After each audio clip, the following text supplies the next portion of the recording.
Some say the measure of true power lies not in how it is gained, but in the manner in which it is controlled and directed toward a greater purpose.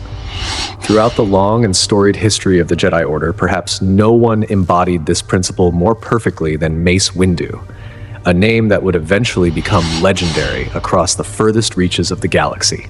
Yet, before he was recognized as the champion of the Order, and long before he wielded his iconic amethyst blade in the defense of the Republic, he was simply a child from a distant and rugged world. He was a boy destined for something far greater than his own individual life, though the path to that greatness was paved with discipline, struggle, and an unwavering commitment to the light.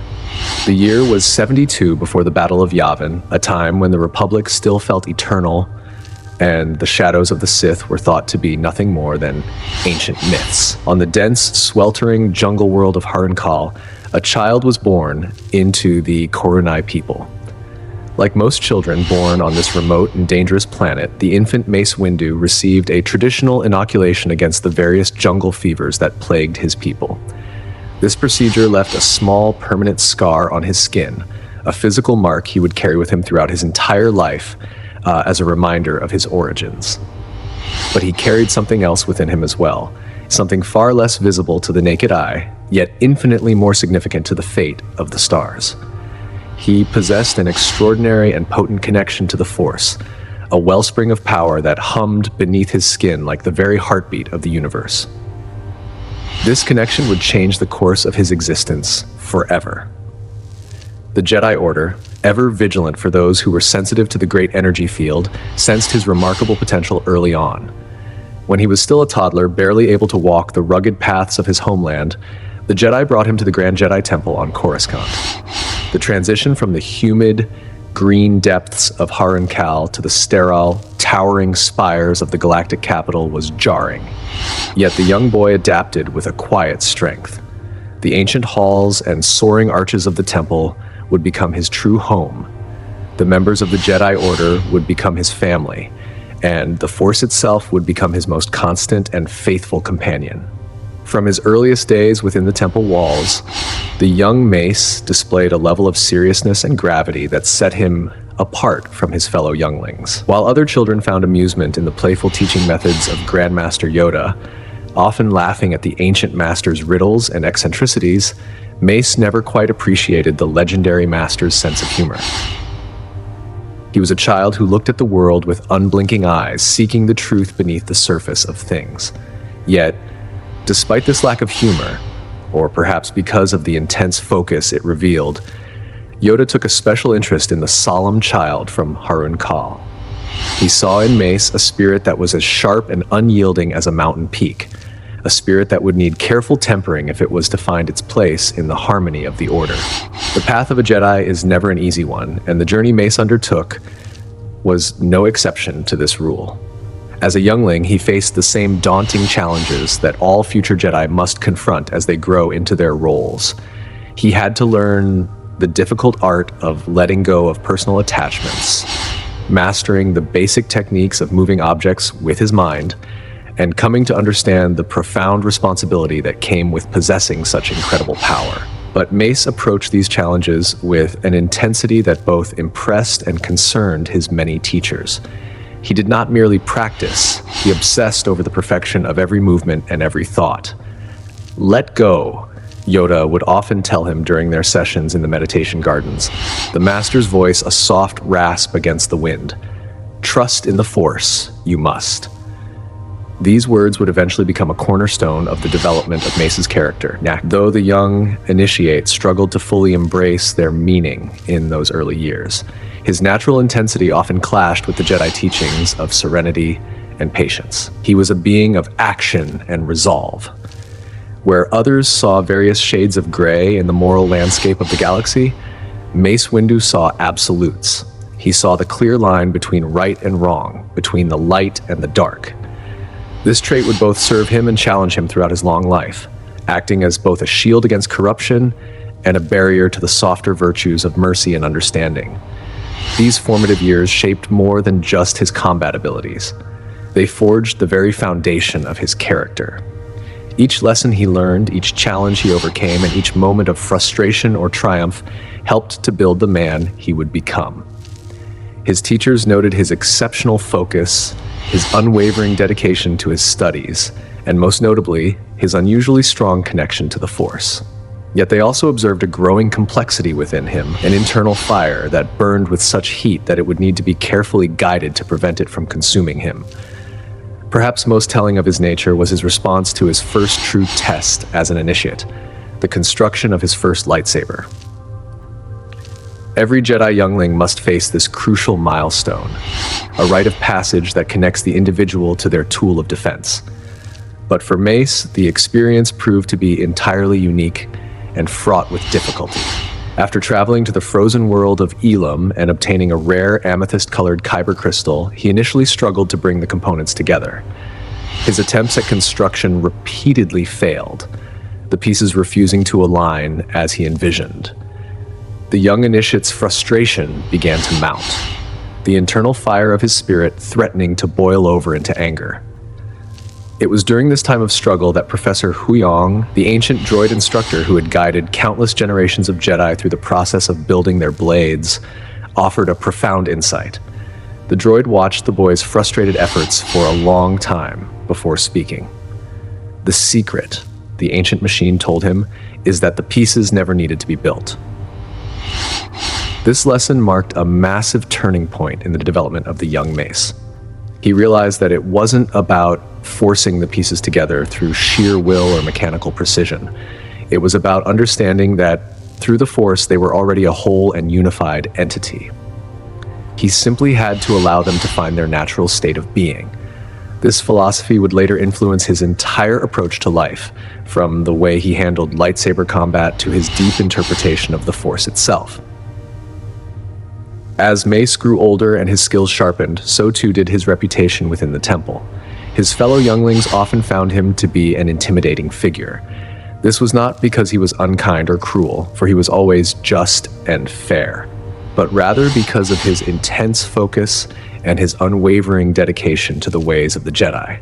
While others his age might occasionally seek shortcuts in their training or bend the rules of the temple out of curiosity or rebellion, Mace remained steadfast in his adherence to the traditions and ancient teachings of the Order. He walked the halls with a purpose that felt heavy to those who did not share his drive. Yet, beneath this rigid and stoic exterior lay a depth that few recognized. He possessed a deep, almost burning desire to understand the fundamental nature of the universe.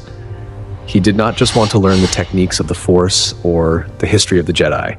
He wanted to grasp the very nature of right and wrong, the balance between good and evil. This philosophical curiosity, when combined with his natural intensity, would eventually lead him to insights and abilities that few Jedi in history had ever managed to achieve.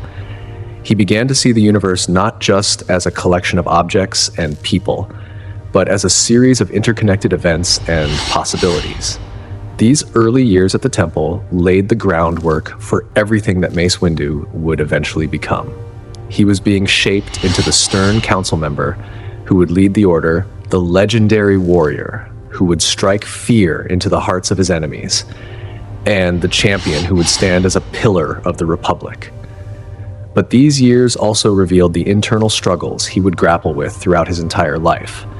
He would always face the challenge of balancing immense power with the need for wisdom, of tempering his great strength with the necessity of compassion, and of aligning his personal convictions with the greater good of the galaxy.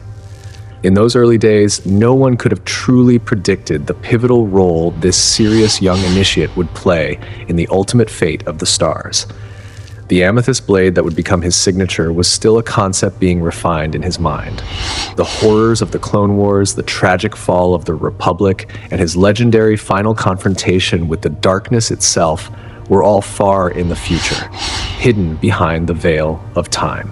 But the foundation of his soul was being built day by day, lesson by lesson, in the hallowed halls of the Jedi Temple. The transition from a Jedi youngling to a Padawan learner marks one of the most challenging and transformative periods in the life of any Jedi. For Mace Windu, this phase was particularly significant, as it began to refine the raw power of his youth into a disciplined tool for justice. Central to this transformation was his early relationship with Jedi Master Tira Sa. Her influence would leave an indelible mark on the young boy, helping him to find a sense of balance that his own intensity often made difficult to achieve. Under her watchful and patient guidance, Mace found himself pushed to limits he had never before imagined. Their sparring sessions in the training circles became legendary within the temple. They were noted not just for their physical intensity, but for what they revealed about the young Jedi's growing potential. Mace fought with a directness and a power that was rare for his age, his movements precise and his strikes calculated. Then came a moment that would echo throughout his entire life, his first true victory against an instructor. During a particularly grueling and extended training session, something within the Force seemed to click into place for him. The energy of the universe flowed through him with an unprecedented clarity and strength.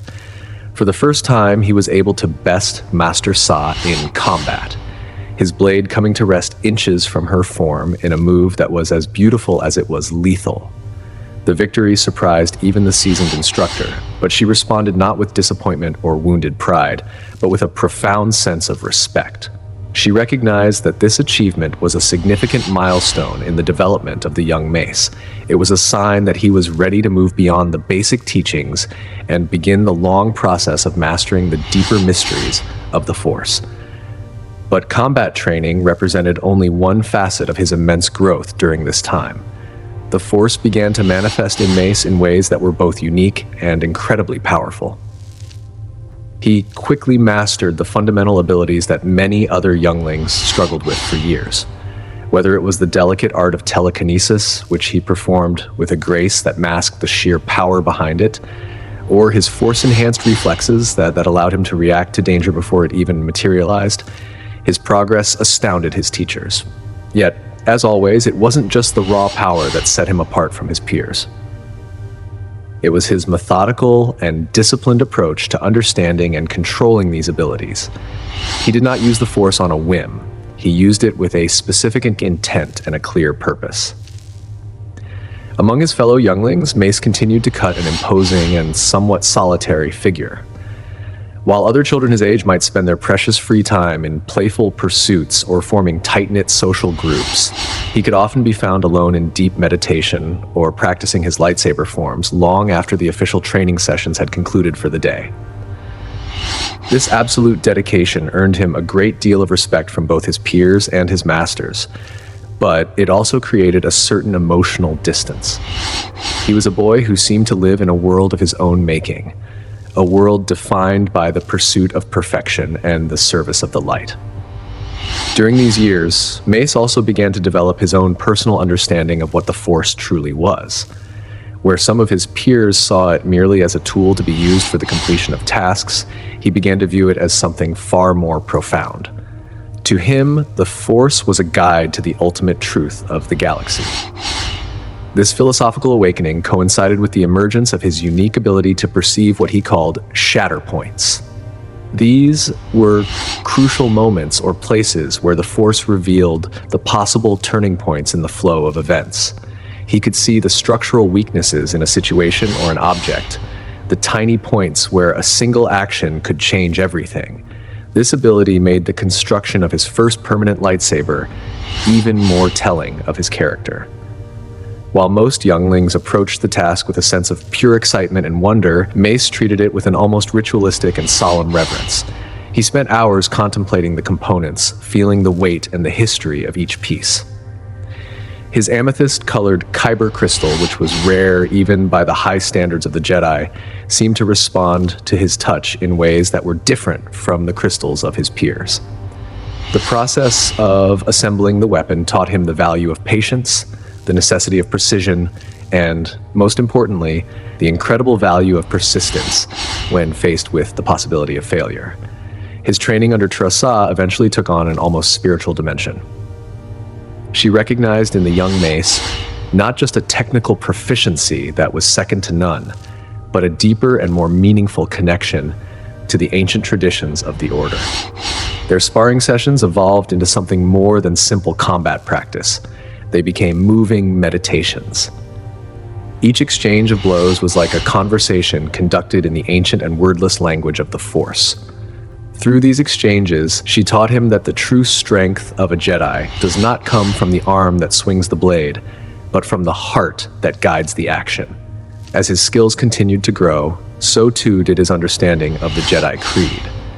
While other younglings might occasionally question or challenge the ancient precepts that governed their lives, Mace embraced them with a deep and abiding conviction. He did not see these teachings as restrictions on his freedom, but rather as essential guidelines for channeling the immense power he felt growing within himself every day. He understood that without the structure of the Order, his own intensity might lead him down a path of destruction. Yet beneath his stoic and unyielding exterior, and despite his rigid adherence to tradition, the young Mace still grappled with significant internal challenges. The same fire that drove his rapid and impressive progress also threatened to consume his peace of mind. He found it difficult to find the serenity that the Masters always spoke of. Learning to temper this internal fire without extinguishing the passion that gave him his strength became one of the greatest challenges of his young life. It was a struggle that would eventually lead him to develop entirely new and revolutionary approaches to channeling the energies of the Force. His relationships with the other younglings revealed yet another layer of his emerging character. Though he was not particularly social in the traditional sense, Mace proved himself to be a natural and instinctive leader. Others in his clan looked to him for guidance, not because he actively sought their attention or approval, but because his unwavering dedication to the Jedi path inspired a sense of confidence in those around him. When he spoke, which he did with a directness that could sometimes be startling, others listened. Even when they did not always agree with his strict and sometimes harsh interpretations of Jedi doctrine, they could not help but respect the integrity that sat behind his words. The Force moved through Mace in increasingly powerful and complex ways during the end of this period. He began to sense more than just the immediate present. He started to feel the echoes of possible futures rippling through the energy of the world. These glimpses of what might be, though sometimes unsettling and filled with shadows, only served to strengthen his resolve to master every single aspect of his training. He knew that the galaxy was a dangerous and unpredictable place, and he intended to be ready for whatever challenges it might throw his way. Each new ability he unlocked and each small victory he achieved served as a vital stepping stone toward his ultimate goal, becoming a Jedi Knight who was truly worthy of the highest ideals of the Order. As his time as a youngling finally drew to a close, the entire temple seemed to buzz with speculation about which master would choose him as their Padawan learner. His achievements had certainly not gone unnoticed by the High Council or the other masters of the Order. Many saw in him the clear potential for true greatness, a Jedi who might one day lead the Order through its most difficult times. Yet, despite the attention and the whispers, Mace remained focused on the task at hand. He did not dwell on his future status or the honors that might come his way. Instead, he remained committed to the daily and often grueling work of perfecting his skills and deepening his understanding of the Force. The transition from a youngling to a Padawan learner represents far more than just a simple change in rank or title. It marks the beginning of a much more focused and individualized path in a Jedi's long journey toward the light. For Mace Windu, this transition would open the doors to new and even more daunting challenges, a deeper level of understanding, and the first real-world tests of his developing philosophy of life. The serious and focused boy from the jungles of Haran Kal was about to take his first real steps into a much larger and more complex world. It was a world that would eventually lead him to become one of the greatest and most respected Jedi the Order had ever known.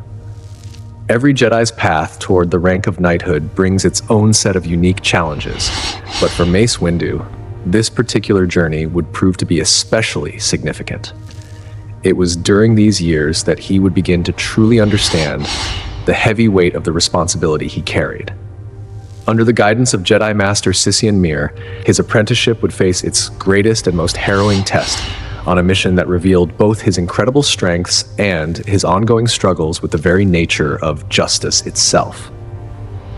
Master Mir was a woman of sharp intellect and even sharper wit, and she saw in Mace a student who required a different kind of handling than most. "A fire burns inside you, Padawan," she told him during one of their first private sessions after she had chosen him. "That in itself is not inherently wrong or evil. It is a source of great power. But it is my job to help you learn how to temper it, to ensure it warms the room rather than burning the house down. This is exactly why I chose you to accompany me on the missions we will undertake. I have always enjoyed a good challenge." These words would prove to be prophetic as master and apprentice embarked on a crucial and dangerous assignment to the planet Mathas in the year 60 before the Battle of Yavin. The situation they found on Mathas was nothing short of dire. The local population was suffering from the devastating and horrific effects of the Niffin Plague, a sickness that wasted the body and broke the spirit. These desperate conditions had created the perfect environment for exploitation by those with dark hearts. A man named Druz had seized this opportunity for his own gain. He had taken up residence in an abandoned Jedi outreach temple and had managed to convince the suffering people that he was a powerful Jedi prophet who possessed the ability to heal the sick and the dying. In return for his supposed miracles, he demanded their absolute faith, their meager possessions, and their total servitude. Upon receiving the troubling reports of Druz's activities and the perversion of Jedi teachings, the Council dispatched Master Mir and Padawan Windu to assess the situation and, if necessary, apprehend the impostor. As they made their way through the crowded and sorrowful streets toward the temple, Mace observed the immense suffering of the people with a heavy heart. The sight of Druz using the sacred teachings of the Jedi to prey on the vulnerable and the desperate frustrated the young Padawan to his core. He felt a surge of righteous indignation that threatened to overwhelm his calm. It required the steady and calm guidance of Master Mir to help him suppress these hostile feelings and maintain the focus required for their mission. Inside the temple, they found Druz surrounded by a crowd of devoted and desperate Force worshippers. Among them was a mother, her face etched with grief, holding a dying child and begging for the Prophet's touch. When confronted by the true Jedi, Druz did not surrender. Instead, he used the devotion of his followers to create a chaotic distraction, allowing him to attempt a cowardly escape through the back of the temple. Mace pursued him with a relentless and focused energy. He successfully navigated the chaos and defeated Druz's formidable Gamorrean bodyguards, though he suffered a painful injury to his left arm from a blaster bolt during the frantic struggle. In the final, crucial moment of the confrontation, Mace's anger, which had been simmering beneath the surface since they arrived on the planet, finally boiled over. He faced down the unarmed and trembling man, his amethyst blade glowing with an intense light. "You would twist such a beautiful thing as faith into something so vile and disgusting," he declared, his voice trembling with a cold and focused fury, wringing out what measly credits and adoration you could from these poor, dying people, all while besmirching the esteem and the honor of the Jedi Order. With the power of the Force holding Druz immobile against a wall, Mace raised his lightsaber, vowing in that moment that the false prophet would never again be allowed to hurt another innocent soul. It was in this moment of high tension and potential tragedy that Master Mir's intervention proved to be truly crucial to Mace's future. Though she understood her apprentice's deep frustrations and shared his disgust for Druz's actions, she stepped forward and placed a calming hand on his shoulder. She reminded him of the most fundamental tenets of their order, that a Jedi does not act out of anger, and that justice is not the same thing as vengeance. She told him that Druz's ultimate punishment should be decided in a proper court of law by the people he had wronged, and not by the singular judgment of a lone Jedi acting in the heat of the moment. This moment would become one of the most defining and important experiences in the development of Mace Windu. It taught him the vital and often difficult difference between true justice and the hollow satisfaction of vengeance. The experience on Mathas crystallized something profound in his understanding of the Jedi path. Faith, as he had told the cowering Druz, was a beautiful and sacred thing. Its perversion by those seeking only personal gain or power was a crime that warranted swift and decisive action. Yet he realized that such action must always be guided by wisdom and restraint, rather than by emotion or a desire for retribution. It was a lesson that would stay with him, echoing through every decision he made for the rest of his life. This period of his life marked a crucial and transformative phase in his growth within the Force. He began to realize that his natural intensity, when properly directed and tempered by the teachings of the Order, could be a massive source of strength rather than a dangerous weakness. Under the tutelage of Master Mir, he learned the difficult art of channeling his strong feelings about justice and tradition into a positive and constructive force for the galaxy. Though this would remain an ongoing and lifelong challenge for him, the foundation for his future self-control was being laid in the fires of these early missions. The mission to Mathas also revealed Mace's growing and deep-seated ability to sense the suffering of others. Despite his often stern and remote appearance, he possessed a profound commitment to the protection of the innocent. His frustration at seeing the people of Mathas exploited in their darkest hour spoke to his developing philosophy about the true role of the Jedi in the galaxy.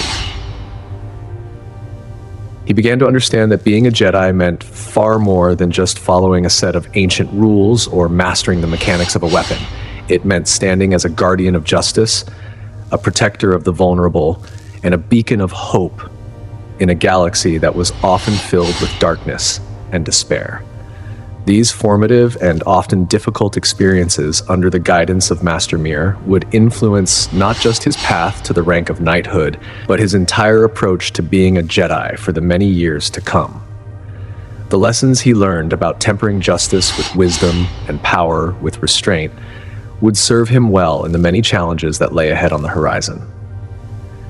As he continued his long and arduous journey toward becoming one of the most significant and influential Jedi of his era, the boy from Haran Kal was slowly but surely becoming the man who would eventually lead the Order through its most trying times. After finally achieving the prestigious rank of Jedi Knight, Mace Windu embarked on a long series of missions that would quickly establish his reputation as one of the most capable and dependable members of the Order. His assignments during this period of his life tested far more than just his combat abilities. They challenged his skills as a deep cover investigator, his tactical mind as a strategist, and his emerging wisdom as a servant of the Force. He was no longer a student following in the wake of a master. He was a representative of the Jedi, acting on his own authority in the name of peace. One of his most notable and impressive early missions as a knight centered on a complex investigation of Matis Cato, the warden of the high-security Devi prison complex. The Jedi Council had received several troubling and credible reports about Cato's alleged involvement in the illegal and dangerous trade of skeleton keys, devices capable of bypassing almost any security lock in the galaxy. This suspicion had first arisen after a group of dangerous convicts were apprehended in the Kevin 8 system. One of these prisoners, seeking a lighter sentence, claimed to have received his skeleton key directly from the hands of Warden Cato himself. Mace's approach to this particular investigation showcased his growing versatility and his willingness to use unconventional methods to achieve a just result. He did not simply walk through the front gates of the prison and demand answers. Instead, he successfully infiltrated the heavily guarded complex by disguising himself as a common prison guard. This was a task that required not just physical acting, but a careful and constant suppression of his Force presence to avoid detection by the prison's sensors.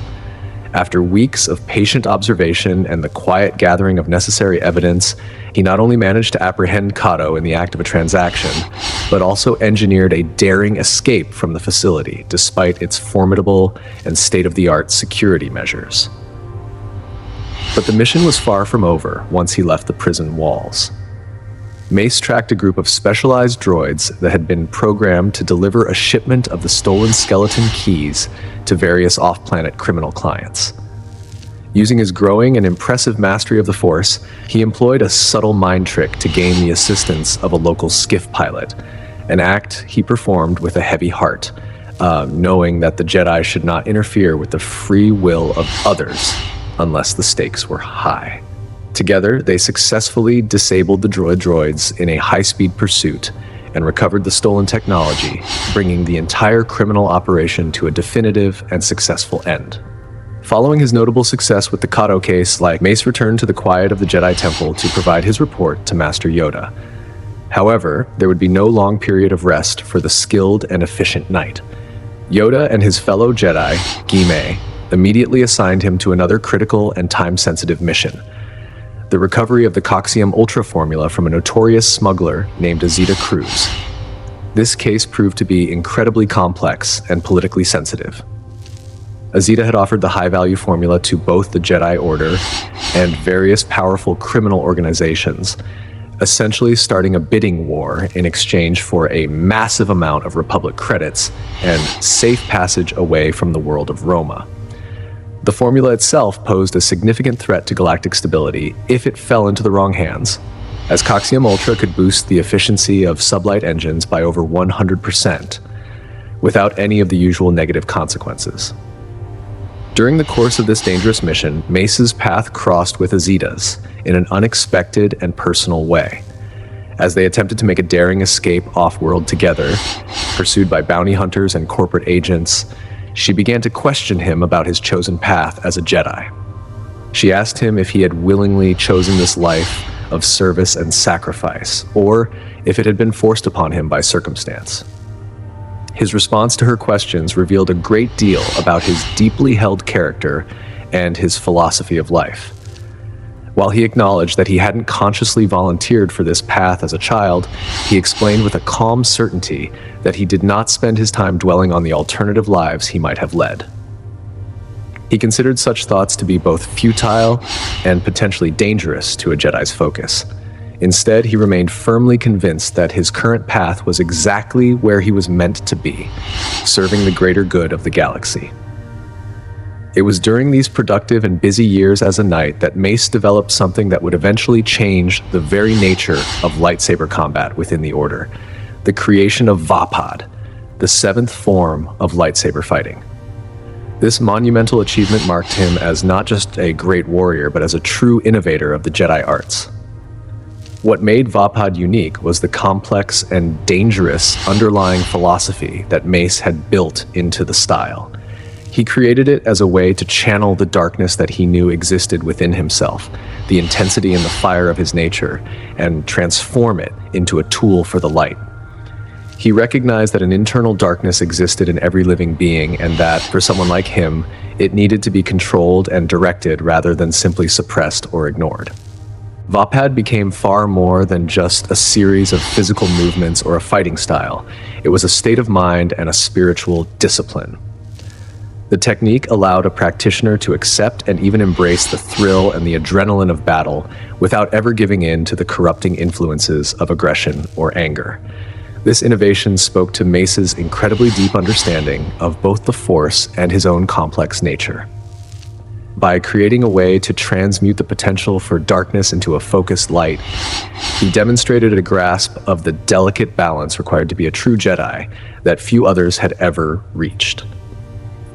During this period, Mace also continued to serve under the occasional and direct guidance of Master Yoda, further refining his understanding of the Force and his evolving role within the hierarchy of the Order. His assignments grew increasingly complex and high stakes, requiring him to utilize the full range of his diverse skills. He proved himself to be not just a master of the blade, but an adept slicer of computer systems, a skilled starfighter pilot, and a master of covert facility infiltration. His versatility even extended into the cultural realms. Through his extensive training, he became fluent in the Rhodian language and even learned to perform traditional Rhodian theater works, a skill taught to him by his fellow Jedi, Alia. These seemingly peripheral skills would prove to be invaluable in missions that required him to adopt convincing disguises, sometimes even fooling his fellow Jedi when the situation demanded it. Yet perhaps most significantly of all, this period of his life saw Mace fully developing his unique identity as a Jedi. His approach to the Force became increasingly nuanced and sophisticated, moving far beyond the simple dualities of light and dark that many novices struggled with. Through the practice and development of Vapad, he demonstrated to the Order that the path of a Jedi was not merely about avoiding the darkness at all costs, but about having the strength and the wisdom to transform that darkness into something beneficial for all living things. His numerous accomplishments and his unwavering record of success earned him an increasing level of recognition and respect within the Order. His methods, while sometimes seen as unconventional or even dangerously aggressive by some of the more conservative masters, consistently proved to be effective in the real world. Whether he was tracking down dangerous criminals across the Outer Rim, recovering ancient and stolen artifacts from the hands of collectors, or navigating the complex and treacherous waters of galactic diplomacy, Mace Windu demonstrated a level of competence and resolve that clearly marked him as someone destined for much greater responsibility. Each mission he completed, each challenge he overcame, and each innovation he introduced added another layer to his growing reputation as a pillar of the Order. His absolute dedication to the Jedi way, combined with his innovative and pragmatic approach to solving problems, set him apart from his contemporaries. Yet, despite the growing acclaim, he never sought out fame or recognition for its own sake. Every achievement he reached and every new technique he mastered served a single, overriding purpose: the advancement of the cause of justice and the maintenance of balance within the galaxy. These productive and defining years as a knight laid the essential groundwork for his future role as a leader. Through his creation of Vapod, his successful completion of increasingly difficult missions, and his deepening spiritual understanding of the Force, Mace Windu was becoming the Jedi who would eventually be known by all as the Order's true champion. Elevation to the Jedi High Council represents one of the greatest honors and most daunting responsibilities in a Jedi's life, marking a transition from a servant of the light to a guardian of its entire legacy. For Mace Windu, this distinction did not come through a simple ceremony or a quiet promotion. It arrived through circumstances that tested his physical abilities, his diplomatic resolve, and his complex friendship with a fellow Jedi who would eventually walk a very different and much darker path: Count Dooku. The catalyst for Mace's appointment to the highest governing body of the Order arose from a tragic and mysterious mission to the world of Raxus Secundus, a place where the political rot of the Republic was beginning to show its first true signs of decay. It was there that Jedi Master Katri had been killed under suspicious circumstances, leaving a void not only in the Council but in the peace of the sector. The Council dispatched both Mace Windu and Dooku to retrieve Katri's remains and investigate the tragedy. Even at this early stage, the differences between the two men were stark and telling. Mace, ever the traditionalist, insisted on adhering strictly to the mandate given to them by the Council. He believed that their role was to serve as impartial observers and to follow the established protocols of the Republic. Dooku, however, was already beginning to feel the frustrations of political stagnation. He sought to conduct his own independent investigation into the death, unconvinced by the official account provided by Senator Lar, who claimed the Master had been the victim of a simple rebel ambush. These contrasting approaches revealed much about the two men's souls. Dooku considered Mace's absolute devotion to Jedi protocol to be both inspiring in its purity and maddening in its perceived blindness to reality. When Dooku pushed to investigate beyond their official orders, Mace reminded him with a firm but respectful tone that neither of them held council membership at that time, and therefore they lacked the authority to interfere in local political conflicts without the express approval of the council or the Senate. The events on Raxus Secundus quickly spiraled into a web of complexity that mirrored the growing chaos of the galaxy itself. Through their combined investigation, Dooku's intuition and Mace's methodical search for facts, they discovered that Master Katri had not been killed by rebels at all. She had been betrayed by Senator Lar's own security forces. The revelation led to a violent and sudden confrontation where Mace and Dooku were forced to fight side by side against the corrupt officers. In the ensuing chaos of the battle, Senator Lar was killed, and the ugly truth about Katri's murder finally emerged into the light. She had been eliminated to prevent her from discovering the staggering depth of political corruption within the sector. Upon their return to the gleaming spires of Coruscant, Mace learned that he would be offered the seat on the High Council that had been left vacant by Katri's passing.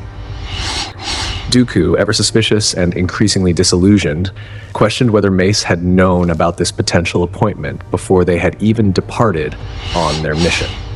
Mace maintained his genuine surprise at the elevation, reminding Dooku that while they had both received the same orders and faced the same dangers, it was ultimately Dooku's impulsive decisions that had led to the death of a senator, even a corrupt one. As a newly minted council member, Mace Windu quickly established himself as a tireless guardian of Jedi traditions. He took his seat during a period of growing galactic unrest, a time when the Republic's institutions were beginning to creak under the weight of their own bureaucracy. His appointment occurred in the decades before the Great Wars, marking the beginning of an era where his stern influence would shape the Order's response to the increasing shadows of the world. The Naboo crisis presented one of the first major tests of Mace's leadership on the Council. When the unorthodox Master Qui-Gon Jinn and his apprentice, Obi-Wan Kenobi, returned from their failed mission to negotiate with the Trade Federation, they brought with them news that was as troubling as it was unbelievable. They suggested that the ancient enemies of the Jedi, the Sith, might have returned from the depths of history. While Mace initially expressed a healthy and reasoned skepticism about this claim, believing that the Sith could not have returned without the Jedi sensing it, he assured the pair that the Order would employ its full resources and archives to verify the truth of the matter. However, it was Qui-Gon's other discovery that would have the most far-reaching and permanent consequences for the galaxy. On the desert world of Tatooine, he had encountered a young slave named Anakin Skywalker, whose connection to the Force was entirely unprecedented. Qui-Gon was convinced that the boy was the long-prophesied Chosen One, destined by the stars to bring ultimate balance to the Force. Mace Windu's first meeting with the young Skywalker proved to be a pivotal moment in history. Despite the boy's extraordinary and record-breaking count of microscopic life forms that indicate Force potential, Mace harbored serious and deep-seated reservations. He perceived through the boy's clouded emotions that Skywalker's intense attachments, particularly his desperate love for his mother, made him inherently unsuitable for the disciplined and detached life of Jedi training. The Council, following Mace's lead and Yoda's wisdom, initially rejected Qui-Gon's request to train the boy, with Mace specifically noting that the boy's age made him too set in his ways to properly learn the tenets of the Order. During this period of tension, Mace often conferred in private with Master Yoda about the growing disturbances they both sensed rippling through the energy of the galaxy.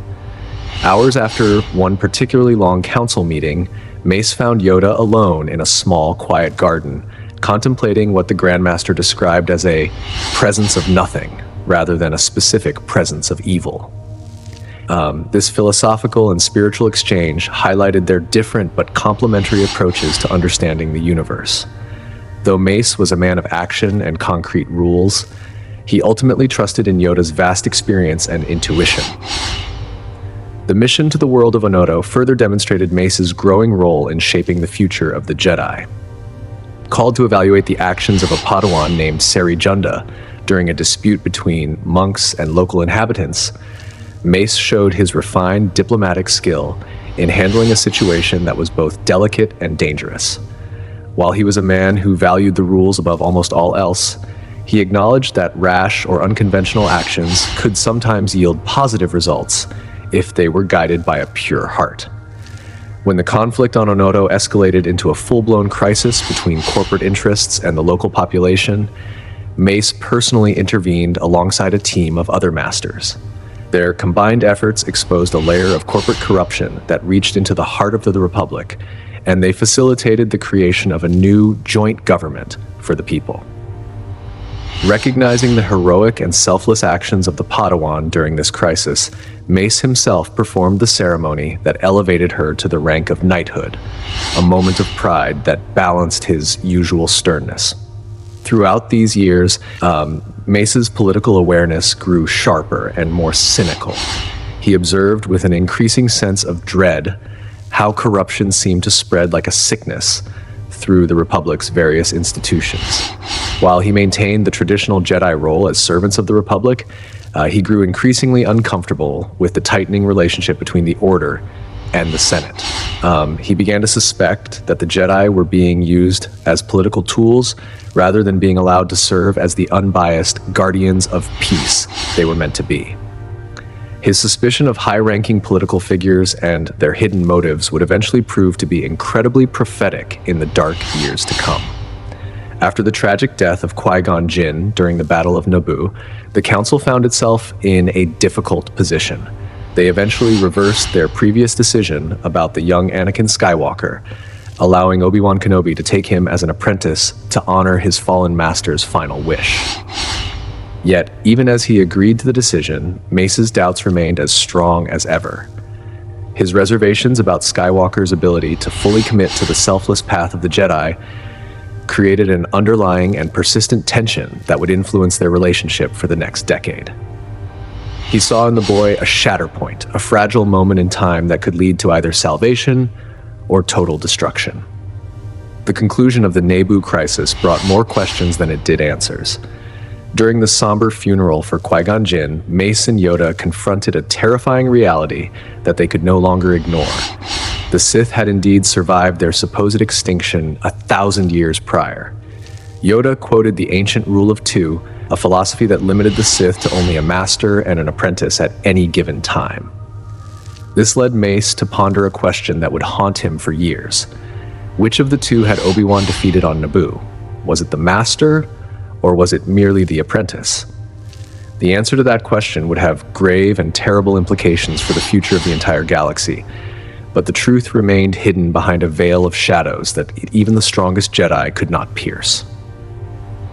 The galaxy changes in ways that are often both subtle and incredibly complex, but few moments in history match the seismic shift that occurred with the sudden discovery of a secret, massive army on the world of Kamino. When Obi-Wan Kenobi's investigation into an assassination attempt on Senator Padme Amidala led him to this mysterious and rain-swept world, the revelation shook the very foundations of the Jedi Order and the Republic itself. Hundreds of thousands of clone troopers stood ready for battle, with millions more in various stages of development, all allegedly commissioned by a deceased Jedi Master named Sifo Dyas. The news reached Mace Windu and Master Yoda while they were in the office of Chancellor Palpatine, and they watched in stunned silence as Kenobi's transmission from the droid factories of Geonosis played out before them. The situation had grown dire with a speed that caught the Jedi off guard. Count Dooku, Mace's old friend and former colleague, had emerged as the leader of a massive separatist movement, and he had assembled a droid army of staggering proportions. Kenobi's capture on Geonosis confirmed the Council's worst fears. War was no longer a possibility. It was an absolute inevitability. When the Senate, in a move of desperate panic, granted Chancellor Palpatine emergency powers, Mace knew that the time for negotiation had ended. While Yoda departed for Kamino to take command of the newly discovered clone army, Mace led a specialized strike team of over 200 Jedi to the red sands of Geonosis. Their mission was clear, but incredibly dangerous. Rescue Kenobi, along with Anakin Skywalker and Senator Amidala, who had been captured while attempting their own rescue operation. The Battle of Geonosis marked the first time in over 1,000 years that the Jedi fought as a massed army of warriors rather than as individual peacekeepers. It was a brutal and bloody introduction to a new era of conflict. In the circular madness of the Geonosian arena, Mace found himself face-to-face with the notorious bounty hunter Jango Fett, the man who had served as the genetic template for the entire clone army. Fett's legendary skills and formidable weaponry proved to be no match for the Jedi Master's incredible speed and his mastery of the Amethyst Blade. With one precise and final strike, Mace ended the life of the galaxy's most dangerous warrior, an action that was witnessed by Fett's young clone son, Boba. This moment of violence would create a ripple in the Force that would return to haunt Mace in the years to follow. Though the Jedi fought with a bravery that was beyond reproach, they quickly found themselves overwhelmed by the sheer mechanical numbers of the droid army. They were backed into a circle in the center of the arena, their numbers dwindling with every passing second, until Master Yoda arrived from above with the newly christened clone army. The arrival of the gunships turned the tide of the battle, transforming a desperate rescue mission into a full-scale planetary war. Under Mace's direct leadership, Clone Commander Pons and several specialized commando units charged into the heart of the Separatist lines. The Republic claimed a victory that day, but it was a victory that felt like a defeat. Many Jedi had fallen in the dust of the arena, and Count Dooku had escaped to lead his rebellion, leaving Mace to confront a cold and uncomfortable truth. His old friend had truly and completely embraced the dark side of the Force. The transition from being peacekeepers to serving as military generals challenged everything the Jedi believed about their place in the universe. Mace, who had always been the most vocal champion of Jedi traditions and the sanctity of the Jedi Creed, now found himself forced to adapt to a high-stakes military role. Yet, even in these chaotic and bloody early days of the war, his commitment to his principles remained unshaken. When the Council assigned him a covert and difficult mission to the world of Hisrich, he faced this new reality with a grim determination. Because the Republic's resources were already being stretched to their breaking point, Mace was unable to take a large force of clones with him. Instead, he assembled a small, elite team of Jedi.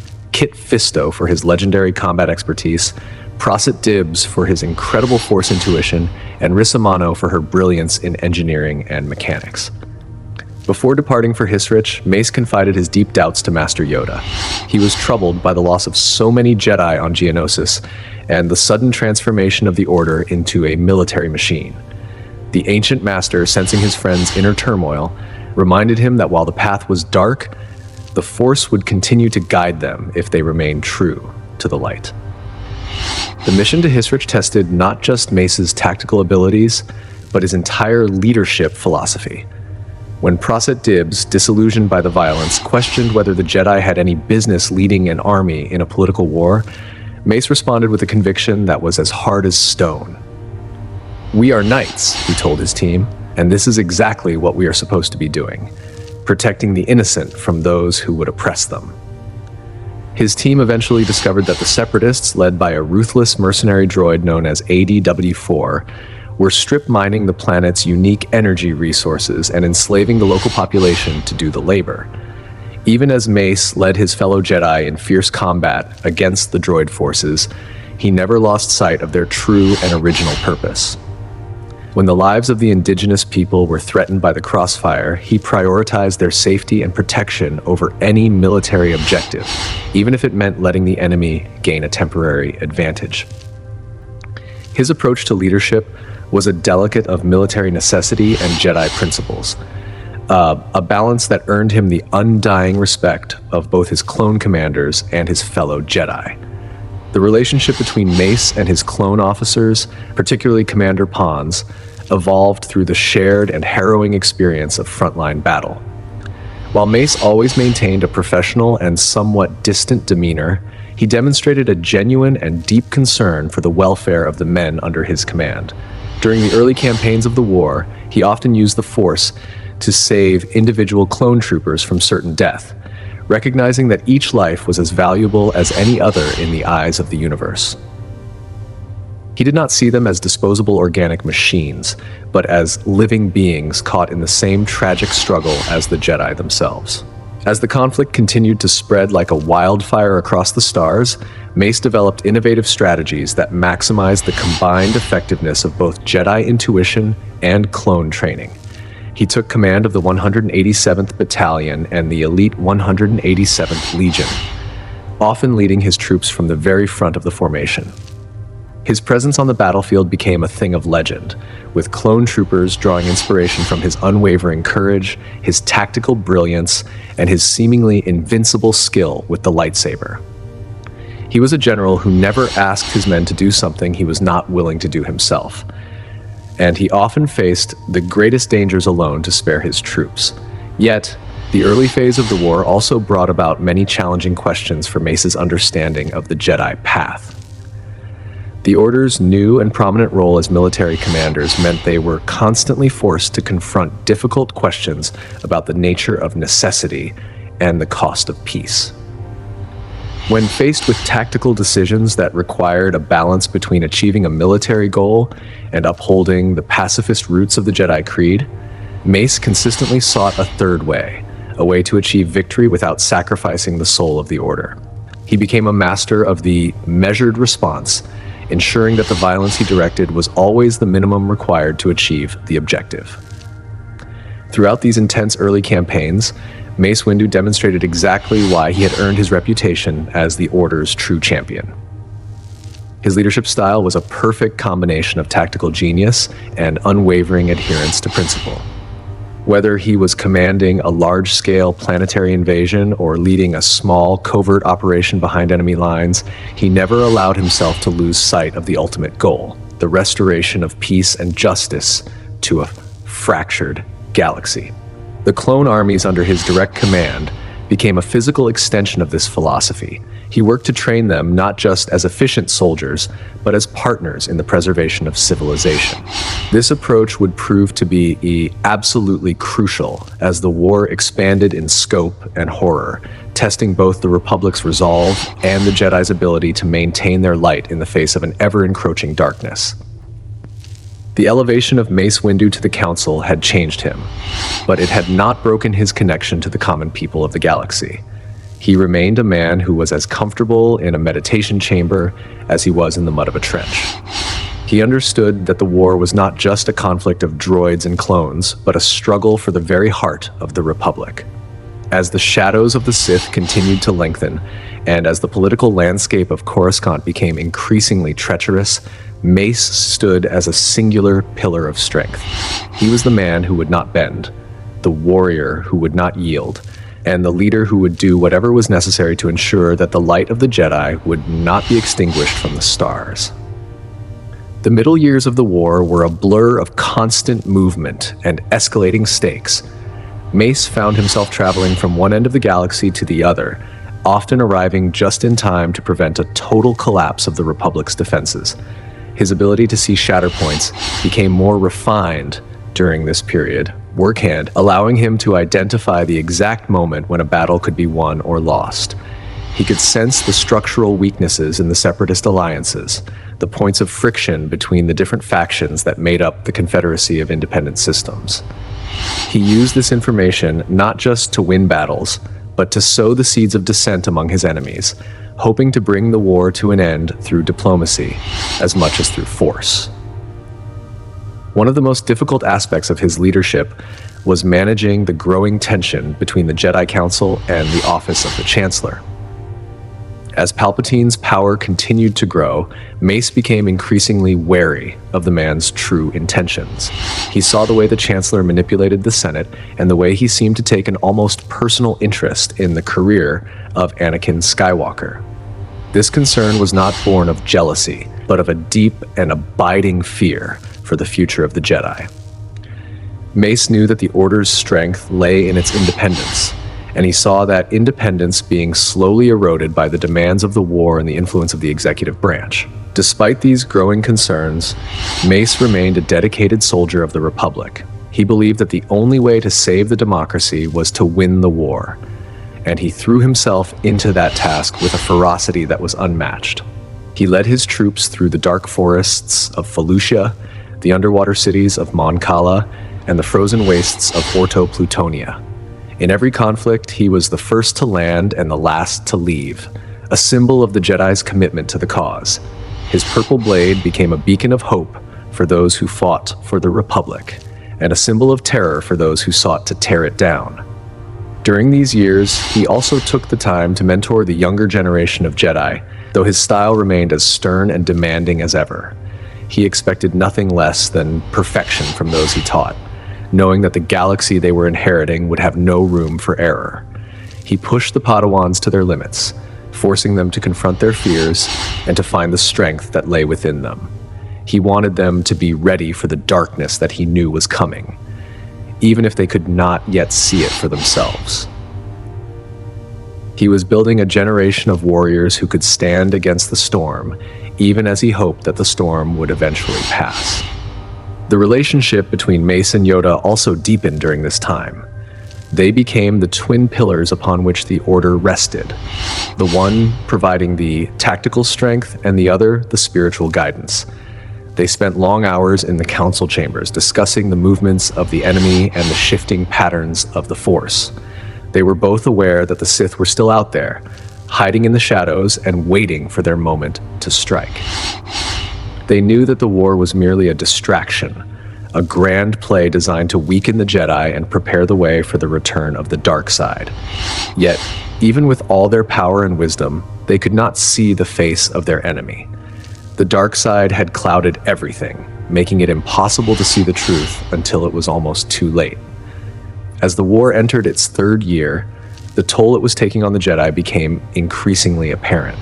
The Order was being stretched thin, its members scattered across the galaxy and its resources depleted. The once bright halls of the temple felt quieter now, filled with the ghosts of those who had fallen in battle.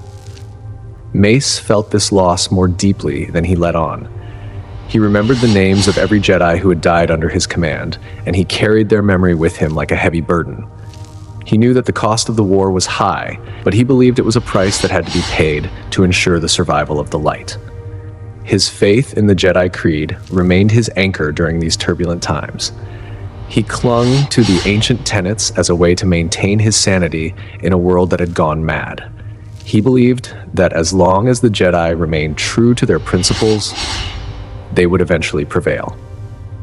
He did not realize that the very principles he cherished were being used against him, that his devotion to the Republic and his adherence to the law were being exploited by a master of manipulation.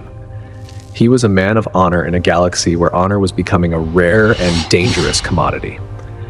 The campaigns of the mid-war period also saw Mace becoming more involved in the internal security of the Republic.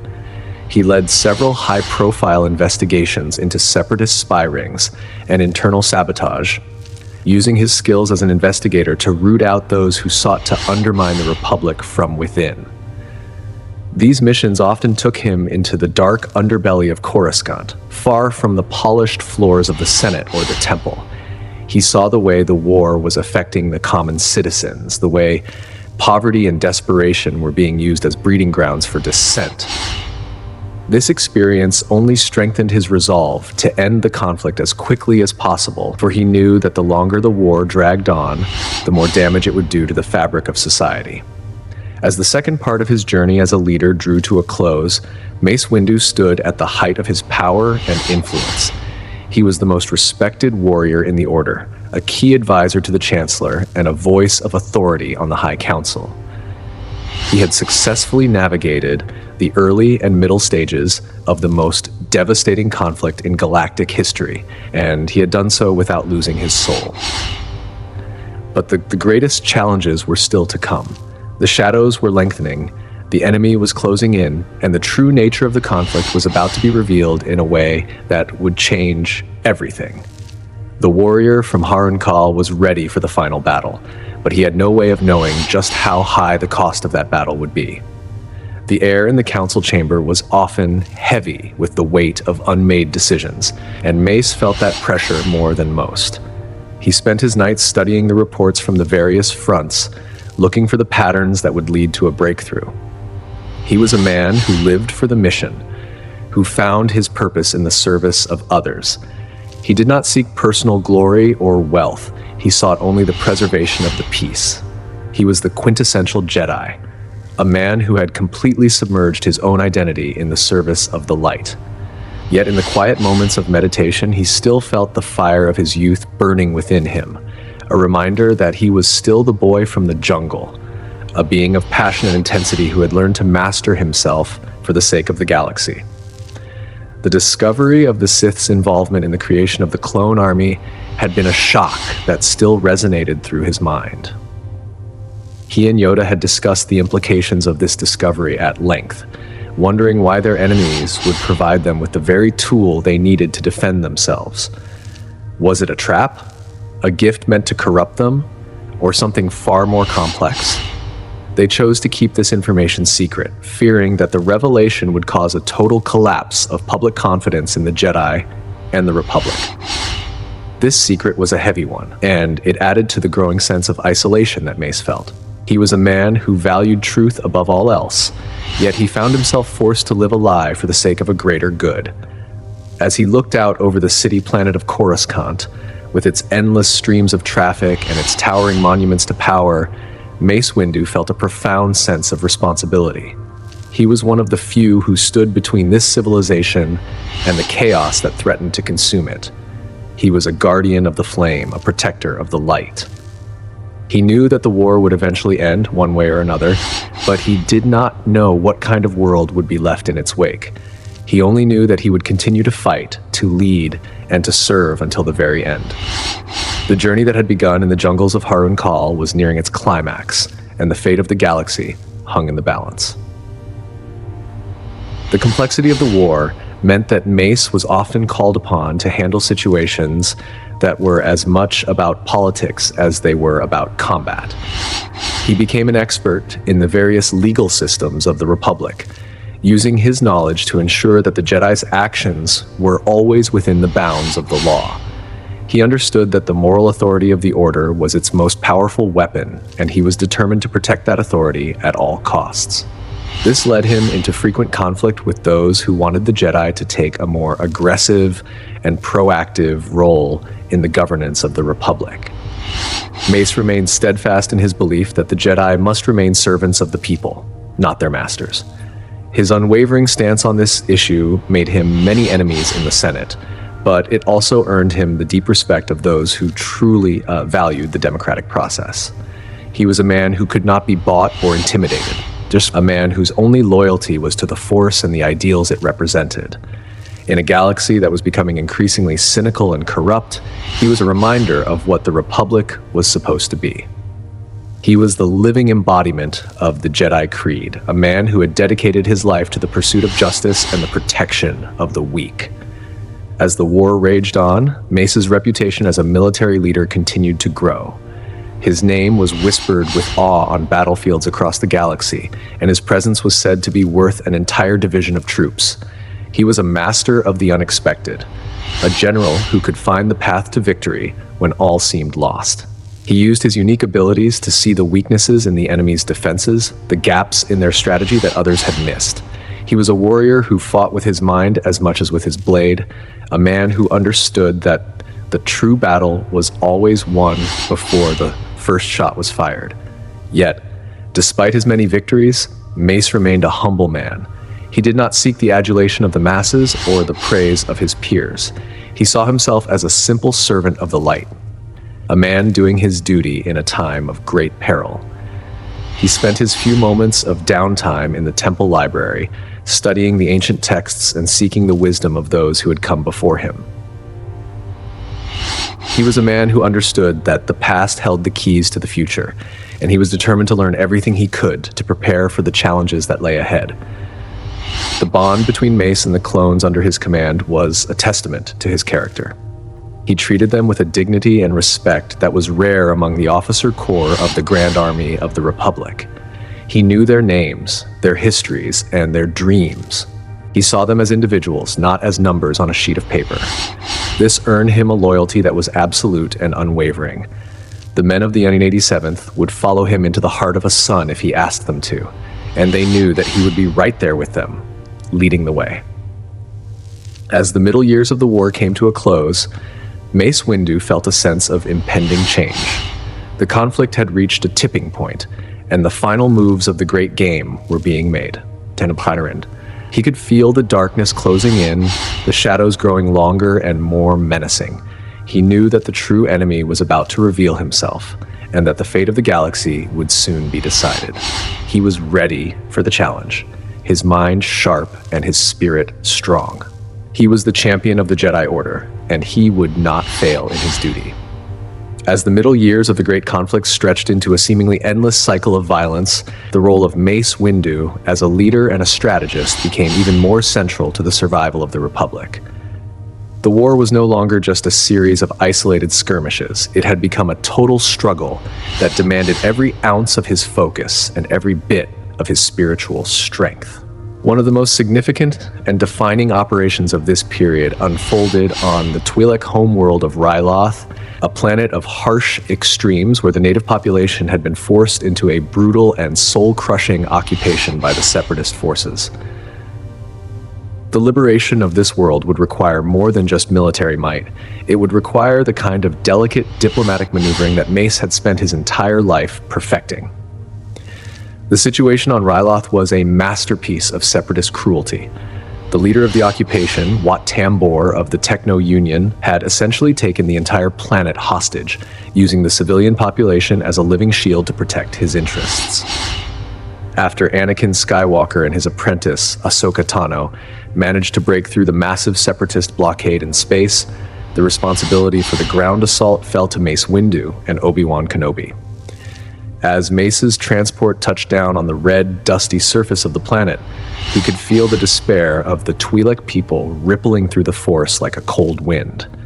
He knew that a direct assault on the capital city of Lesu would be suicidal and would likely result in the deaths of thousands of innocents. To succeed, Mace realized that he would need the assistance of the local freedom fighters, led by a fierce and charismatic warrior named Cham Syndulla.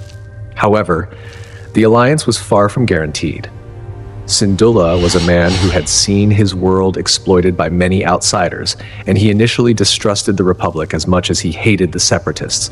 He feared that the Grand Army of the Republic would simply replace one set of oppressors with another once the droids were gone. Mace, recognizing the validity of these fears, did not approach the rebel leader with threats or demands. Instead, he met with Syndulla on equal terms, speaking to him not as a general to a subordinate, but as one warrior to another. Through the power of his words and the evident sincerity of his intent, Mace brokered a crucial and historic agreement between Syndulla and the Republic Senator, Orn Free Taa. He ensured that the clone army would withdraw from the planet immediately after the liberation was complete, and in return, Syndulla promised not to seize political power through force. This bridge of trust was the true shatterpoint of the campaign. With the local resistance and the clone forces finally working in harmony, the assault on the capital began. The city of Lesu was built atop a massive plateau, accessible only by a single, narrow plasma bridge. In a display of incredible tactical brilliance and personal bravery, Mace led the charge across that bridge. Using his amethyst blade to deflect a storm of incoming fire, he disabled the bridge's controls, trapping the Separatist leadership within the city, while allowing his own forces to pour inside. The victory on Ryloth was a resounding success, culminating in the personal capture of Wat Tambor and the prevention of a catastrophic bombing that would have leveled the capital.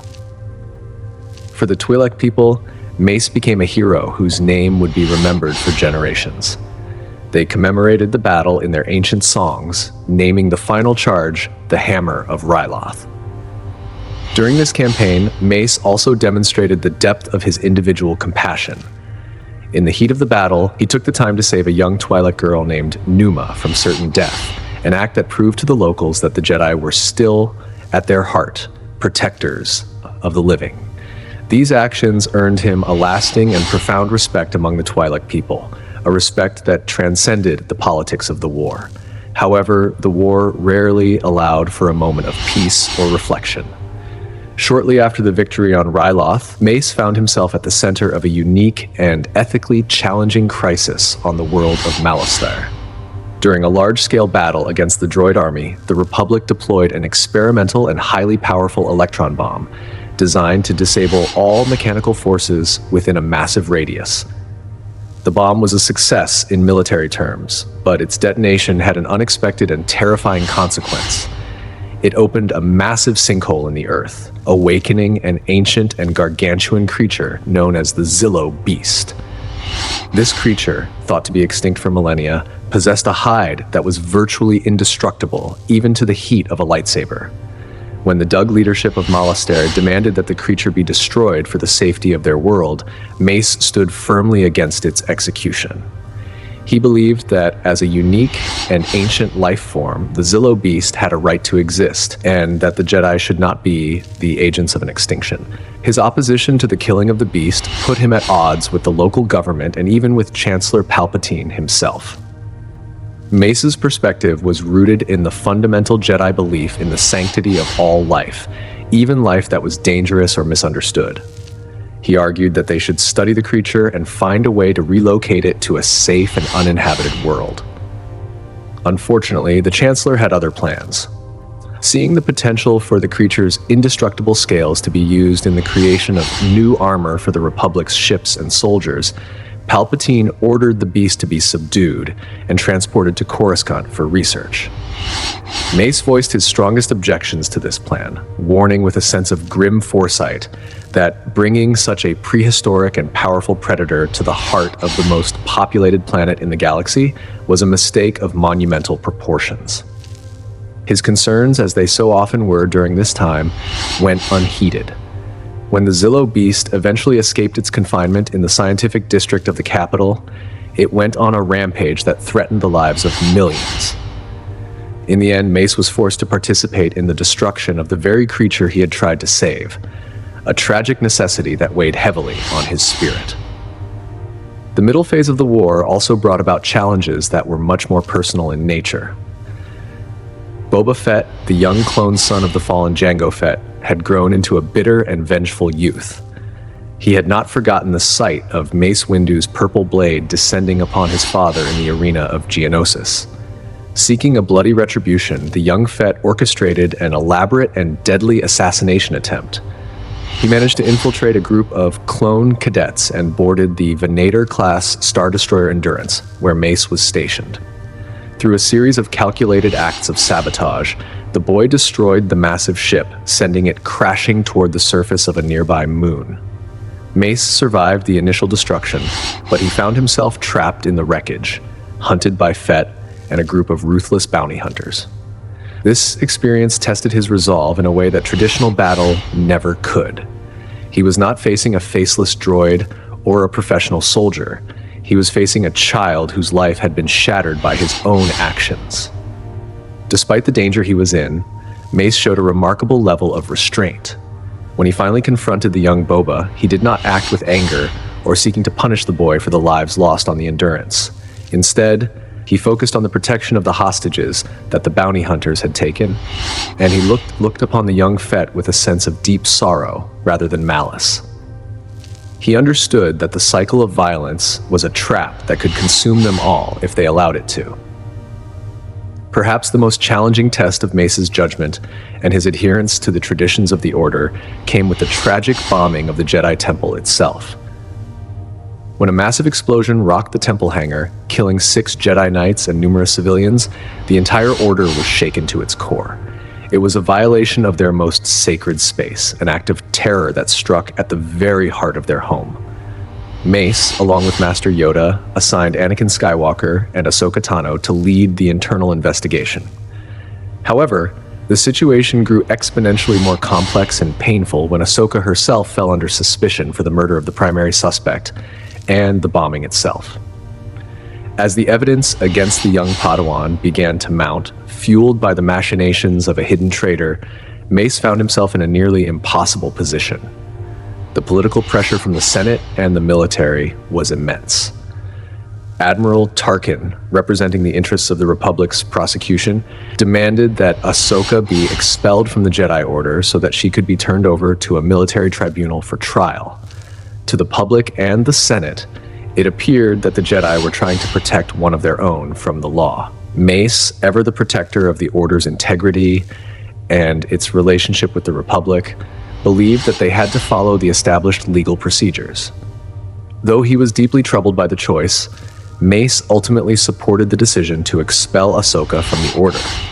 He believed that refusing to comply with the Senate's demands would be seen as an act of open opposition to the government they were sworn to serve, potentially causing a total rupture that the Republic could not survive during a time of war. In the hallowed chamber of judgment, it was Mace who delivered the Council's final verdict. He stripped the young woman of her rank and her membership, a decision that felt like a betrayal to many, including Anakin Skywalker. It was a moment where the rigid adherence to the law and the preservation of the institution clashed violently with personal loyalty and the pursuit of individual truth. When Anakin eventually revealed that the true culprit was actually Ahsoka's close friend, Barriss Offee, who had become disillusioned by the war, the Council realized the gravity of their mistake. Mace joined his fellow Council members in offering Ahsoka a formal apology and a path back into the Order, even suggesting that her ordeal had been her great trial, and that she was now ready for the rank of knighthood. He spoke with a sense of genuine contrition, acknowledging that the Force works in mysterious ways and that her strength had been proven. However, the apology came too late. Ahsoka's trust in the institution of the Jedi and the wisdom of the Council had been shattered. When she chose to walk away from the temple and the life she had known, Mace watched her go with a heavy heart. Her departure was a sobering and painful reminder that even decisions made with the best of intentions and according to the strictest adherence to the rules could have profound and irreversible consequences. As the war entered its final and most desperate stages, the darkness that Mace had sensed for years began to grow more tangible. The campaigns became more brutal, and the line between the light and the dark began to blur for many. One of the most critical military operations of this late period took place on the world of Anaxes, a vital stronghold for the Republic that housed their primary shipbuilding facilities. The Separatists, led by the tactical brilliance of the spider-like Admiral Trench, had managed to push the Republic forces to the brink of defeat. They seemed to possess an uncanny ability to predict every move the clones made, leading many to believe that their strategic algorithms had been compromised. Mace Windu took personal command of the defense of Anaxes, leading the 187th Battalion in a series of fierce engagements across the planet's surface. It was during this campaign that he coordinated with the unique and highly specialized unit known as Clone Force 99, or the Bad Batch. These were clones with intentional genetic mutations that gave them extraordinary abilities. And while their unorthodox methods often clashed with Mace's disciplined approach, he recognized their incredible value on the battlefield. Together, they launched a daring mission to recover a lost signal that was the source of the Separatists' tactical advantage. During the height of the Battle of Anaxes, Mace demonstrated why he was considered the ultimate warrior of the Jedi Order. When faced with an entire army of battle droids that had him and his men pinned down, he did not call for an immediate airstrike or a retreat. Instead, he stepped out onto the battlefield alone, his purple blade a singular point of light against the smoke and fire of war. He offered the droids a chance to surrender peacefully, stating with a calm and terrifying confidence that he had already dismantled over 100,000 of their kind during the course of the war. When the droids, driven by their programming, refused his offer, Mace moved with a speed that the mechanical eyes could barely follow. In a blur of motion and force-directed energy, he tore through the enemy lines, clearing the way for his troops to retake the production facility. The success on Anaxes was a turning point for the Republic's military fortunes, but the spiritual war was still being lost. Mace found himself increasingly occupied with missions that delved into the occult and the ancient mysteries of the Force. One such mission took him to the world of Bardota, accompanied by the unlikely companion of Representative Jar Jar Binks. The planet's spiritual leaders, the Dagoyan Masters, were disappearing, and the Queen of Bardota specifically requested the help of Binks, whom she trusted more than the Jedi. Mace, ever the pragmatist, swallowed his pride and agreed to the arrangement. What they discovered was a dark and ancient cult known as the Frangal, who were working in league with Mother Talzin of the Night Sisters. Talzin sought to drain the living force from the Dagoyan Masters to increase her own dark powers, a move that would have given her the strength to challenge both the Jedi and the Sith. The confrontation on the world of Zardasa Styx was a clash of two very different kinds of power. Talzin, a master of shadow and ancient magic, mocked Mace's reliance on the Force and his rigid adherence to his tenets. Mace, however, remained unmoved by her illusions and her taunts. He stood his ground, his amethyst blade clashing against her sorcerous fires. He declared that her magic was nothing but a series of tricks and shadows, and through his sheer will and his connection to the light, he successfully prevented her from completing her ritual. Despite these victories, the central mystery of the war remained unsolved. Who was the Sith Lord that was pulling the strings of both sides? Mace spent his remaining quiet hours in the Jedi archives and searching for any scrap of information that could point him toward the truth. He revisited the case of Master Sifo Dyas, the man who had supposedly ordered the creation of the clone army, Through a series of investigations into the moon of Obadiah and the criminal syndicate known as the Pikes, Mace and Anakin Skywalker eventually uncovered a shocking truth. Sifo Dyas had been murdered on the orders of a man named Tyrannus, who was none other than Count Dooku himself. This revelation was a devastating blow to the Council. It meant that their entire army, the very soldiers they had lived and bled with for years, had been created by their greatest enemy. The realization that the Jedi were trapped in a labyrinth of the Sith's making was almost too much to bear. Mace and Yoda conferred in private, deciding to keep this information a secret, even from the Chancellor and the Senate. They feared that if the truth came out, it would lead to a total collapse of the Republic and the immediate destruction of the Jedi Order. This decision, though born of a desire to protect the galaxy, was another example of how the war had the Jedi into a position of compromise and secrecy. The relationship between Mace and Anakin Skywalker also continued to deteriorate during these final months. Mace could feel the growing turbulence in the young man's spirit, the way his fear and his anger were becoming more prominent. He saw the way Palpatine continued to manipulate the young knight, feeding his ego and planting seeds of doubt about the Council's wisdom. When the Chancellor requested that Anakin be appointed as his personal representative on the High Council, Mace was the most vocal opponent of the move. He saw it for what it was, a blatant attempt by the executive branch to interfere in the internal affairs of the Order. Though the Council eventually agreed to the appointment as a way to keep an eye on the Chancellor, they did not grant Anakin the rank of Master, a decision that felt like a personal insult to the young man. Mace was the one who delivered this news, his voice cold and final. He told Anakin that he would be on the Council, but that they did not grant him the rank. It was a moment of sharp friction that only pushed Anakin further toward the shadows. Mace believed that he was being firm and maintaining the standards of the Order, but he failed to see the way his sternness was being used as a tool by the Sith to alienate their most powerful asset. In the final weeks of the war, Mace's focus was almost entirely on the search for Darth Sidious. He knew that the end of the conflict was near, but he also knew that military victory would be meaningless if the Sith Lord remained in power. He sensed that the shadow was close, that it was someone within the inner circle of the Republic's leadership. He began to plan for a possible confrontation, realizing that the Jedi might have to take control of the Senate to ensure a peaceful transition once the Chancellor's emergency powers were no longer needed. This was a radical and dangerous thought for a man like Mace, a sign of how far the war had pushed him from his original role as a simple guardian of the peace. Even as he prepared for the final battle, Mace remained a beacon of strength for the rest of the Order. He continued to lead briefings, to coordinate defenses, and to offer guidance to his fellow masters. He was the anchor of the Council, the man who provided the iron will that kept them all focused on their duty. He knew that the cost of the war had been high and that the Jedi would never be the same again. But he believed that if they could only find and defeat the Sith, the galaxy would have a chance to heal. The weight of the secrets he carried and the responsibilities he bore would have crushed a lesser being. But Mace Windu was a man forged in the fires of discipline and tempered by the lessons of the Force.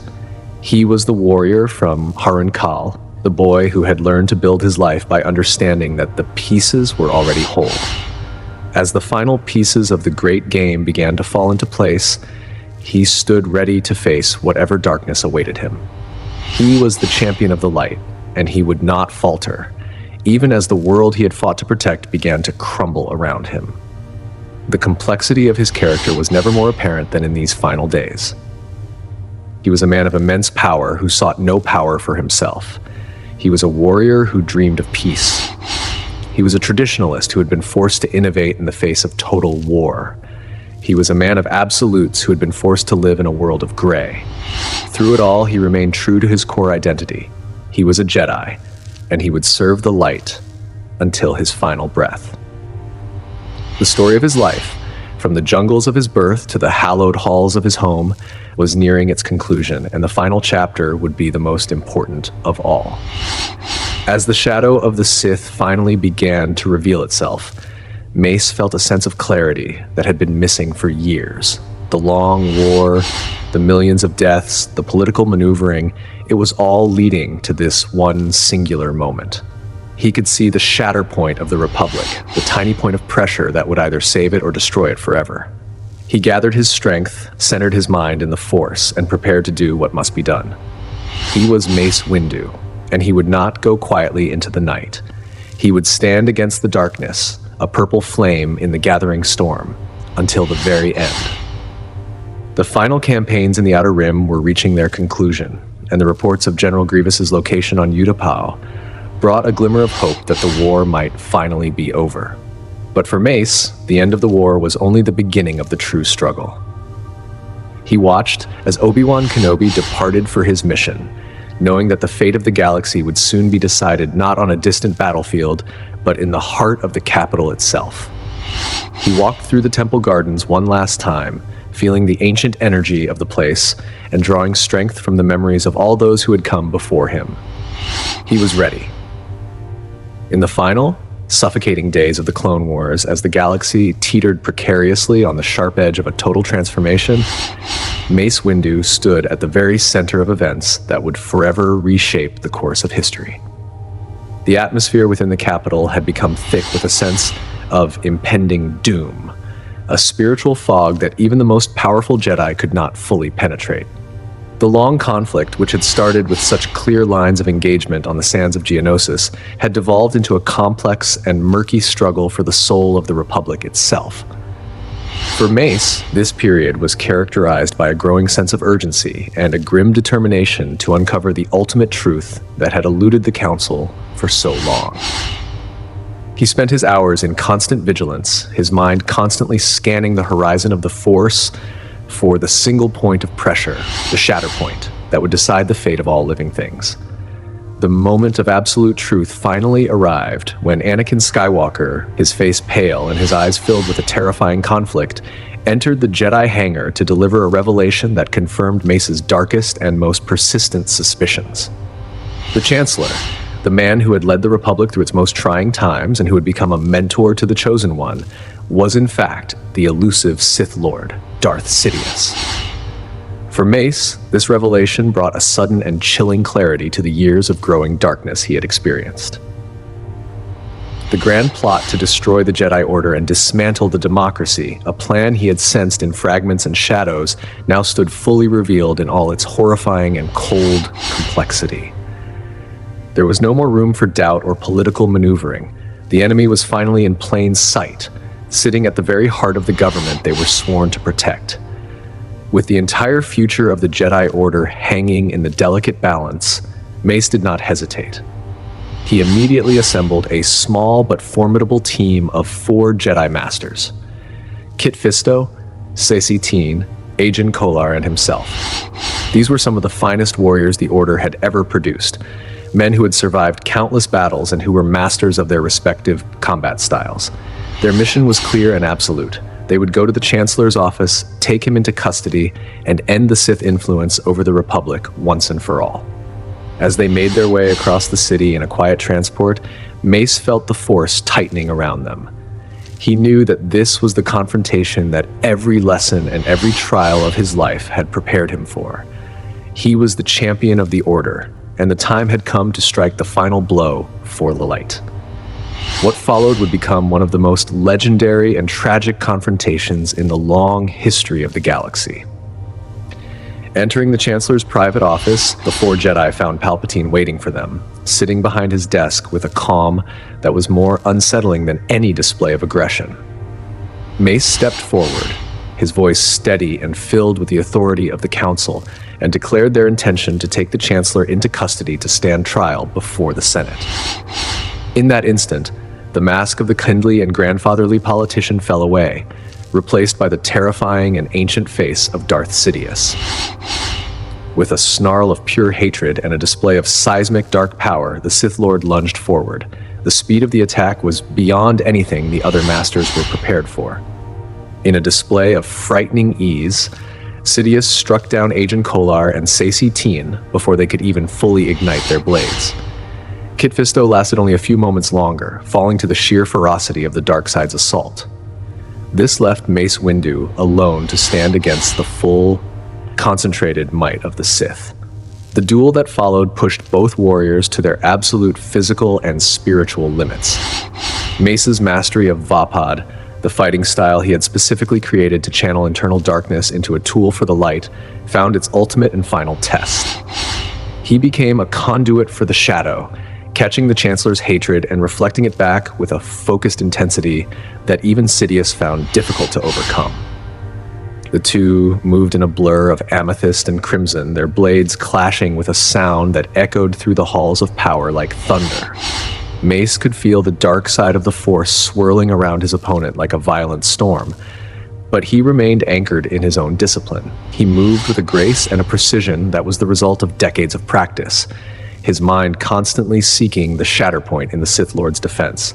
Slowly but surely, the tide began to turn. Through sheer skill, unwavering determination, and a superior mastery of the Force's physical applications, Mace achieved what no other Jedi in a millennium had managed to do. He defeated Darth Sidious in direct, one-on-one combat. With a powerful kick and a decisive strike, he disarmed the Sith Lord, cornering him against the window as the rain lashed against the glass of the high-rise office. With the Sith Lord at his mercy and the war seemingly at its end, Mace faced the most crucial and difficult decision of his entire life. He knew that the Chancellor's influence over the Senate and the legal courts was so vast and so deep that a traditional trial would likely be a failure. He believed that Palpatine was simply too dangerous to be left alive, as his very existence would continue to poison the Republic and provide a focal point for the dark side. But as Mace raised his amethyst blade to deliver the final stroke of justice, Anakin Skywalker arrived on the scene.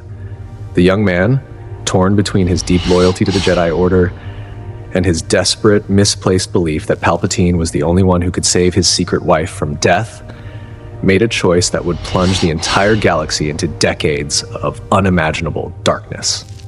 In a moment of sudden and violent betrayal, Skywalker intervened. He used his own blade to sever Mace's hand, preventing the killing blow. This sudden interruption allowed Darth Sidious to recover, and the Sith Lord unleashed a torrent of Force lightning upon the great Jedi champion. As the electrical energy tore through his body, Mace was sent falling from the high window, plunging into the dark and rainy depths of the Coruscant underworld. The champion had fallen, not because of a lack of skill or courage, but because of a failure to account for the depth of the attachment that had been festering within the Order's most powerful student. The aftermath of Mace Windu's death was swift, brutal, and devastatingly efficient. Palpatine used the attempted arrest as the primary justification to brand the entire Jedi Order as traitors to the Republic. He executed Order 66, and the clone troopers whom Mace had led with such honor and care in countless battles turned their weapons against their own Jedi commanders across the stars. The Republic that Mace had served with every fiber of his being was transformed overnight into the Galactic Empire, with Palpatine as its absolute emperor, and the fallen Anakin Skywalker, now known as Darth Vader, as his ruthless apprentice. The light of the Jedi was systematically hunted and extinguished, and the memory of the Order was buried under a mountain of lies and imperial decree. In the dark and oppressive years that followed, the Empire worked tirelessly to tarnish and erase Mace Windu's legacy. Imperial propaganda portrayals often depicted him as the leader of a violent and criminal gang of sorcerers who had sought to seize power for themselves, painting him as the primary architect of the Clone Wars. They destroyed the records of his achievements and attempted to scrub his name from the historical archives of the galaxy. Yet, they could not fully erase the memory of his heroism from the hearts of the people he had truly served. On the world of Ryloth, the Twi'lek people continued to sing the songs of the Hammer, keeping alive the memory of the man who had fought to liberate their world from oppression. His legacy lived on in the underground whispers of those who still dared to dream of a return to justice.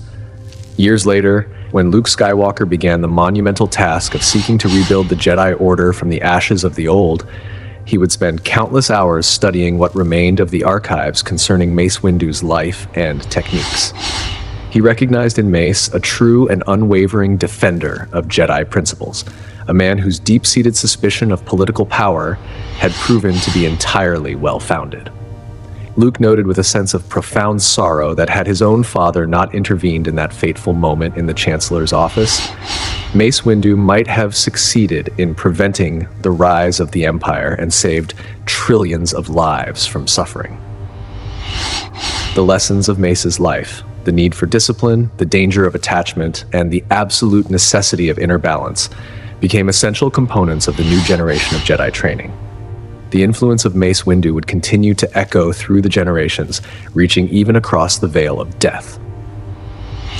During the final cataclysmic battle of Exegol, when the young Jedi Rey faced the resurrected and monstrous Palpatine, the voice of Mace Windu was among those of the legendary Jedi who spoke to her through the Force. He lent her his strength, his resolve, and his ancient power, helping her to find the inner light needed to finally destroy the Sith once and for all. Even in death, he continued to stand as a pillar of the light, fulfilling his role as a guardian of the galaxy long after his physical form had returned to the energy of the universe. The long and complex story of Mace Windu serves as both an enduring inspiration and a cautionary warning for all who follow the path of the Force. His incredible mastery of the Force, his revolutionary creation of the Vapad style, and his unwavering, ironclad dedication to the cause of justice all speak to the incredible heights that a Jedi can achieve through discipline and faith. Yet, his tragic fall also serves as a reminder of how even the greatest and most powerful of champions can be undone by the intricate complexities of duty, the corrupting influence of power, and the fragility of trust. He was a man who lived his life according to a strict and unyielding set of principles, and he died defending those same principles with his final breath. In the final assessment of history, Mace Windu embodied the very best and most noble qualities of the Jedi Order he served with such distinction. He possessed a strength that was always tempered by wisdom, a power that was consistently guided by principle, and an unwavering commitment to the protection of the weak and the pursuit of justice. Though he could not, in the end, prevent the dark times that followed his passing, his legacy endures as a powerful testament to what it truly means to be a Jedi. He was the warrior who never wavered, the leader who never sought power for himself, and the champion who stood alone against the darkness when everyone else had fallen. As long as there are those in the galaxy who seek the light and look to the stars for guidance, they will continue to find inspiration in the story of the man from Harun Kal. They will remember the warrior who dared to stand against the ultimate evil, even at the cost of everything he held dear. Perhaps that, above all else, stands as Mace Windu's greatest and most lasting victory. Not the battles he won on the ground, the armies he commanded in the field, or even his nearly successful duel with the Sith Lord, but the enduring echo of his principles that continues to resonate through time and space. In facing the ultimate darkness of his age, he remained absolutely true to the light until the very end. He left behind a spiritual map for future generations and a guide for those who would seek to find courage, integrity, and unwavering dedication in the face of overwhelming and impossible odds. The amethyst glow of his blade may have been extinguished in the depths of Coruscant, but the fire of his spirit continues to burn in the heart of the Jedi tradition. He was, and will always be, the champion of the Order. A man who understood that true power is not found in the ability to destroy, but in the strength required to protect the harmony of the universe. The legacy he left behind was not one of monuments or statues, but one of character and conviction. Those who study his life realize that his greatest strength was not his physical prowess or his unique force abilities, but his absolute mastery over his own inner self. He had taken the natural fire of his birth and transformed it into a light that illuminated the entire galaxy during its darkest hour. He proved that even in a world filled with gray areas and moral compromises, it is possible to live a life of absolute integrity. He was the anchor that held the Order together as the storm of the Clone Wars threatened to tear it apart, and though the anchor was eventually broken, it held long enough for the seeds of the future to be planted. The lessons of his final confrontation continue to be debated by historians and students of the Force. Some wonder if he had been too rigid, if a different approach to the Chancellor might have yielded a different result. But those who truly understood Mace Windu know that he could not have acted any other way. To compromise with the Sith was, in his mind, to surrender the very soul of the Jedi. He chose the path of direct confrontation because it was the only path consistent with the tenets he had lived by for his entire life. He died as he had lived, a warrior of the light, facing the shadow with unblinking eyes and an open heart. As the galaxy moved forward into a new era of peace and rebuilding following the final defeat of the Empire, the name of Mace Windu was restored to its rightful place of honor. New generations of Padawans walked the same halls he once walked, learning from his examples and striving to achieve the same level of focus and dedication. His amethyst blade became a symbol of the unique path that each Jedi must find for themselves, a reminder that the Force manifests differently in everyone, and that each individual must find a way to use their own unique nature in the service of the greater good. The story of Mace Windu is a reminder that the struggle between the light and the dark is not something that happens only on distant battlefields or in the halls of the Senate. It is a struggle that happens within every living heart, every single day. By mastering his own internal darkness and turning it toward the light, Mace provided a way forward for all who would follow. He showed that it is possible to face the abyss without being consumed by it, and to wield immense power without being corrupted by the desire for more. He was a man of his time, yet his wisdom is timeless, reaching across the ages to speak to all who seek to live a life of purpose and meaning. The final echo of his journey is one of hope. It is the hope that even when the darkness seems total and the champions have fallen, the principles they stood for will continue to endure. The light that Mace Windu carried within him did not die when he fell from that window. It was passed on to those who remembered him, those who studied him, and those who were inspired by his courage. In the end, he became more than just a man or a Jedi. He became a symbol of the unyielding spirit of justice that can never be truly defeated. He was the purple flame in the gathering storm, a light that continues to shine in the hearts of those who believe in the power of the light. Reflecting on the totality of his life, one sees a perfect circle.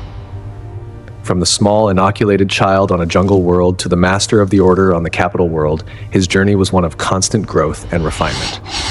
He took every challenge, every victory, and every failure and used them to build a soul that was as strong and as beautiful as the crystal at the heart of his weapon. He was a man who understood that the pieces were already whole, and he lived his life in a way that reflected that deep and profound truth. His story is a testament to the power of the human spirit when it is aligned with the infinite energy of the universe, and it will continue to be told as long as there are stars in the sky and those who dream of reaching them.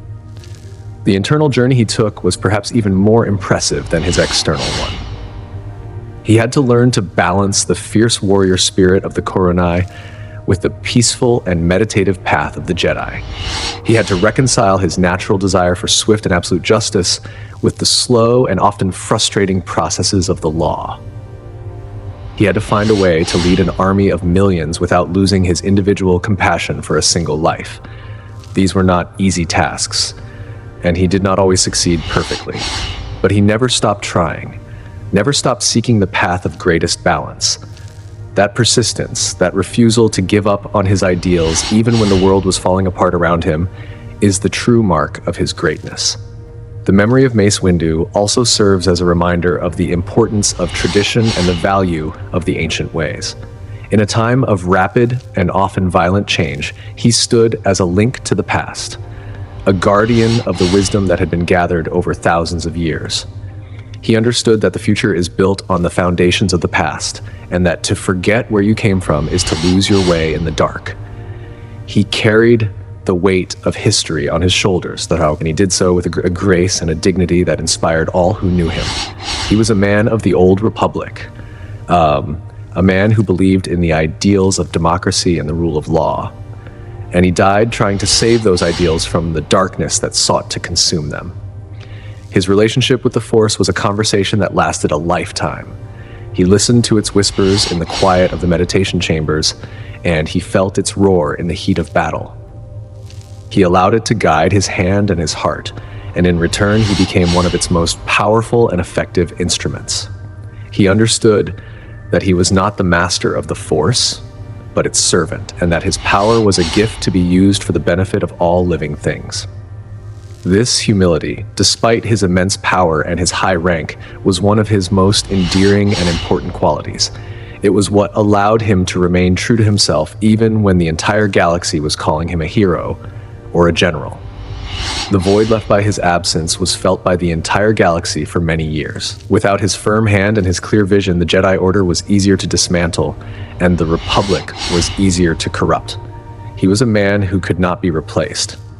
A unique combination of strength, wisdom, and integrity that comes along only once in a great while. But even in his absence, his influence continued to be felt. His teachings on lightsaber combat, his philosophical insights into the nature of the Force, and his examples of leadership continued to be studied and practiced by those who sought to follow in his footsteps. He had left behind a legacy that was as enduring as the stars themselves. As the new Jedi Order grew and flourished under the guidance of those who had learned from his example, the memory of Mace Windu became a source of strength and inspiration. He was no longer just a figure from the past, but a living part of the Order's identity. His amethyst blade, though lost in the depths of the city, became a symbol of the hope that even in the darkest times, the light will eventually prevail. He had shown that one man, standing true to his principles, can change the course of history and leave behind a legacy that will last forever. He was Mace Windu, the champion of the Jedi, and his story will never be forgotten. The final thoughts of those who knew him often turned to his quiet moments, the times when the weight of the galaxy seemed to lift from his shoulders and he could simply be a man of the Force. They remembered the way he would look at the sunset over the Coruscant skyline, his eyes filled with a deep and abiding peace. They remembered the way he would offer a kind word to a struggling student or a firm hand to a friend in need. These were the moments that truly defined him, the moments that showed the heart of the man beneath the robes of the master. He was a man of great complexity and even greater depth, a man who had dedicated his entire life to the service of others and who had found his ultimate purpose in the light. In the end, his life was a beautiful and tragic symphony, a collection of notes that created a masterpiece of character and conviction. From the first mark on his skin to his final fall into the dark, every moment was a part of a larger whole, a part of a journey that would echo through the ages. He had lived his life with a purpose that was higher than himself, and he had died with a courage that was beyond reproach. He was a true hero, a true Jedi, and a true champion of the light. His story is a testament to the power of the human spirit and the enduring strength of the Force, and it will continue to inspire and guide all those who seek to find their own path toward the light, forever and always. The tapestry of his existence was woven with threads of gold and shadow, creating a pattern that was both complex and profoundly simple. He was a man who understood that the ultimate truth is found in the heart of the storm, and he was never afraid to walk into that storm if it meant protecting the light. He had faced the greatest darkness of his time and had not blinked, and though he had fallen, he had done so with his dignity and his honor intact. He was a beacon for all who would follow, a reminder that the light is always there, even in the deepest dark, if only one has the courage to seek it. He was Mace Windu, and his light will shine on forever. The galaxy is a vast and mysterious place, filled with countless stories of heroism and sacrifice. But among all those stories, the tale of the warrior with the amethyst blade stands out as a singular example of what it means to be a true guardian of peace. He was a man who gave everything he had to the service of others, and who asked for nothing in return. He was a man of honor, a man of integrity, and a man of the Force. His legacy is a gift to all who follow, a reminder that the path of the Jedi is not an easy one, but it is a path that leads to the ultimate truth and the ultimate peace. He was the champion of the light, and his memory will be cherished for all time. As we look back on the long and storied history of the Jedi Order, we see many great names and many great deeds, but few names carry the same weight and the same respect as that of Mace Windu. He was a man for his time, a man for all time, a man who showed us what it truly means to be a hero. He was a warrior, a teacher, a leader, and a friend. He was the very best of us, and he will never be forgotten. The amethyst light of his spirit continues to shine in the hearts of all who believe in the power of the light, guiding us forward into a future that is bright with hope and filled with the promise of justice for all.